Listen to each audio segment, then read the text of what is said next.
Hello students, आज हम लोग एक्सरसाइज 6.2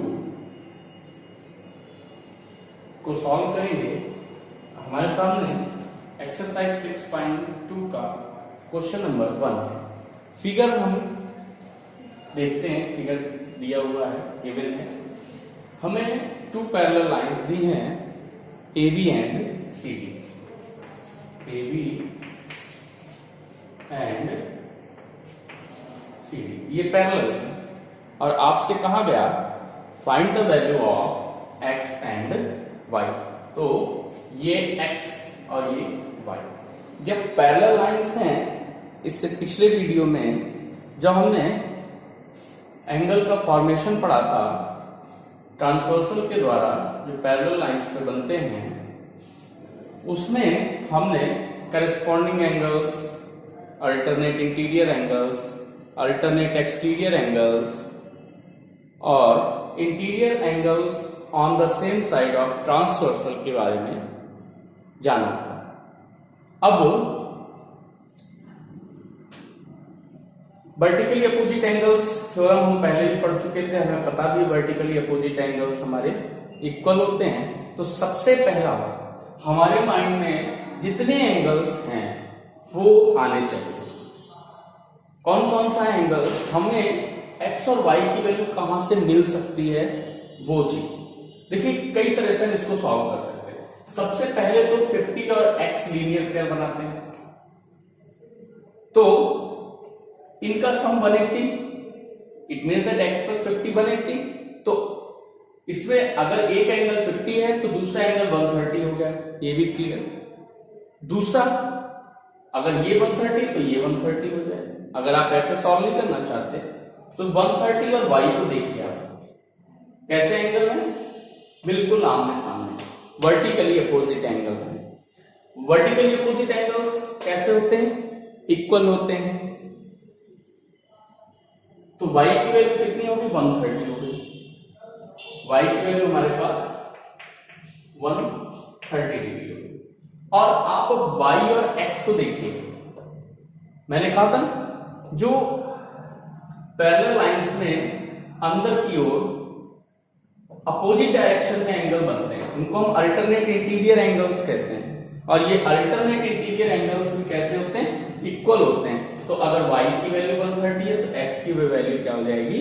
130 हो जाएगी और हमारा क्वेश्चन सॉल्व हो जाएगा।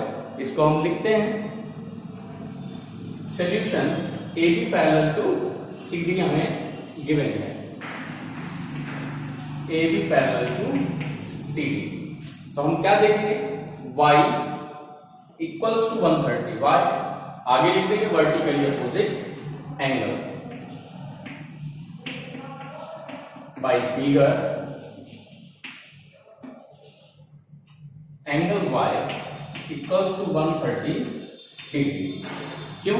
क्योंकि ये है हमारा वर्टिकली अपोजिट एंगल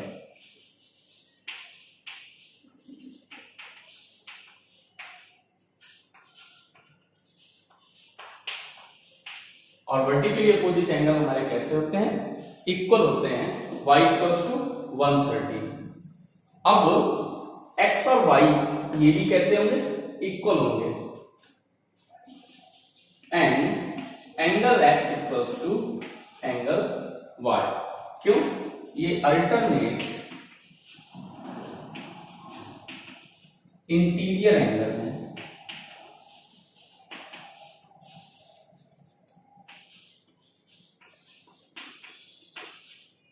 कैसे एंगल है? अल्टरनेट इंटीरियर एंगल्स है, ठीक है ना। तो angle x equals to angle y की वैल्यू क्या है? 130। तो हम x की वैल्यू भी क्या होगी? हमारी एंगल x की वैल्यू भी 130 होगी। बहुत इजी क्वेश्चन है, इसके बस फिगर से ही सॉल्व हो जाते हैं। आई थिंक आपको ये क्वेश्चन समझ में आ गया होगा। हेलो स्टूडेंट्स, अब हम एक्सरसाइज 6.2 के क्वेश्चन नंबर 2 को सॉल्व करेंगे।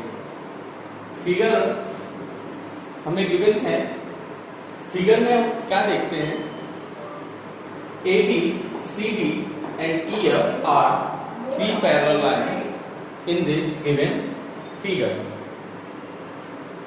Angle X, Y और Z are given in this figure. और क्या गिवन है, Y और Z का रेशियो गिवन है। हमें पूछा क्या गया है, X पूछा गया है। तो सबसे पहले हम फिगर पे कंसंट्रेट करते हैं। Z, X और Y कैसे एंगल है, अगर आपसे पूछा जाए तो ये interior angles on the same side of transversal है। यहां Z और X को अगर हम देखें, केवल आप इसको छुपा लीजिए, इसको मैं छुपा लेता हूं, हाइड कर लेता हूं, तो आप only AB and EF parallel lines को अगर आप देखते हैं तो आपको क्या दिखा है, angle X and angle Z are alternate interior angles. Alternate interior angles are equal. Alternate interior angle कैसे होते हैं, इक्वल होते हैं। तो X और Z कैसे होंगे, इक्वल होंगे। क्लियर हो गया? चलिए इसको सॉल्व करते हैं, बहुत इंटरेस्टिंग क्वेश्चन है।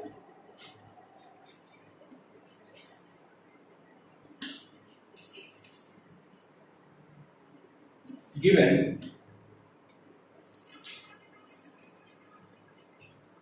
AB parallel to EF,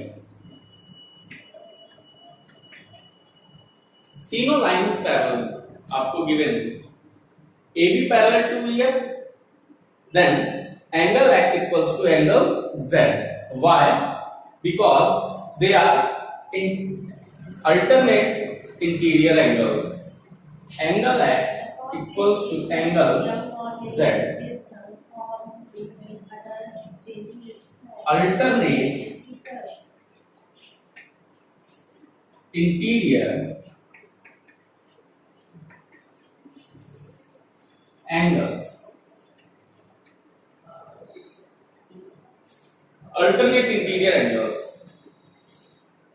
But if we take two parallel lines AB and CD, अगर हम दो पैरेलल लाइन AB और CD लें तो X और Y कैसे एंगल्स हमें मिलेंगे, interior angles on the same side of transversal, और इनका सम क्या होता है, 180 होता है, जिन्हें हम इंटीरियर एंगल्स भी कहते हैं।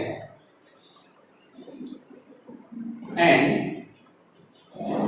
AB parallel to CD, AB parallel to CD, angle X plus angle Y equals to 180 degree.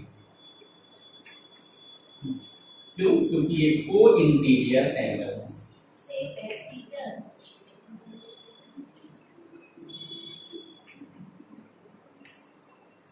जब ट्रांसवर्सल की सेम साइड में एंगल्स होते हैं तो उनका सम कितना होता है, 180 होता है। हमें Y और Z, एंगल X किसके इक्वल है, Z के। आप इसको इक्वेशन 1 डाल दें, फ्रॉम इक्वेशन 1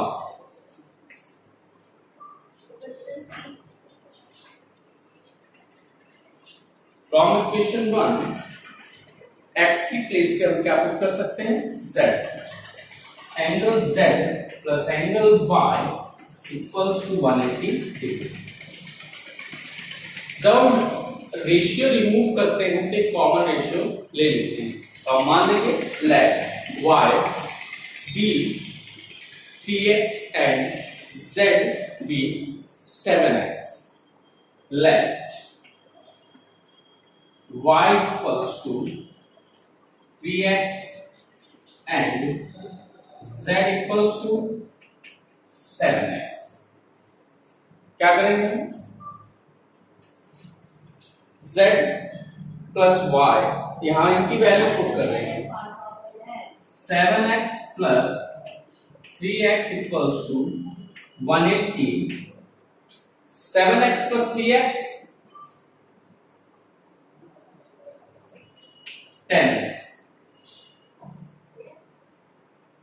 कॉमन रेशियो यहां a ले y, क्योंकि हम x हमारा एंगल गिवन है क्वेश्चन में, तो यहां हम इसको a मान लें, इसको a मान लें, तो ये क्या आ जाएगा 7a plus 3a 10a equals to 180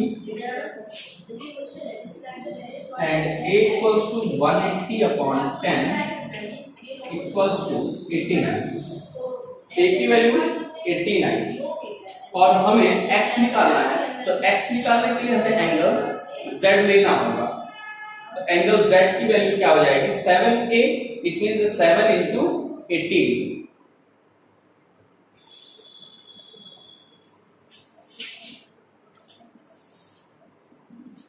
angle z,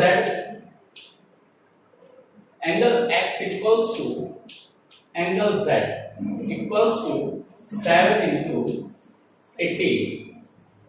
angle x क्या हो जाएगा हमारे पास 18 और 7 का मल्टीप्लाई करें 120/60, हमें हमारा एंगल x मिल गया। आई थिंक आपको ये क्वेश्चन समझ में आ गया होगा। ना समझ में आए तो आप कमेंट करके पूछ सकते हैं। Thank you.